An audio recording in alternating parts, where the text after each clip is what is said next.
Okay, welcome back guys. We're going to be solving question 36 from the second chapter of the Meriam textbook, and we have this force of 60 newtons magnitude that is applying to the gear. We need to determine the moment of the F about 0.0.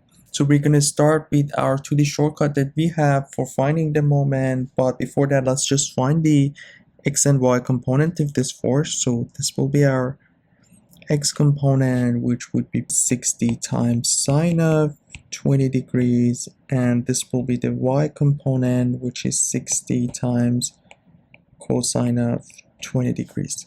So as we can see, the x component is passing through the point O, which means it doesn't make any moment about point O, but the y component can make a moment in this direction, so we have a clockwise moment. So let's find the moment. We have the moment about point O, we're going to call counterclockwise positive, and we basically have the force times the vertical distance, which is basically this distance in here, or the radius of this gear. So we have 60 times cosine of 20 degrees times the radius, which is 100 millimeter, and in order to get it in meter, we're going to divide it by 1,000, so that way we can get in meter. Our force is in Newton, and as I said, the force is clockwise, so we need a negative sign in here, and if we calculate this, we'll get minus 5.64 Newton meter, and the negative sign shows that the moment is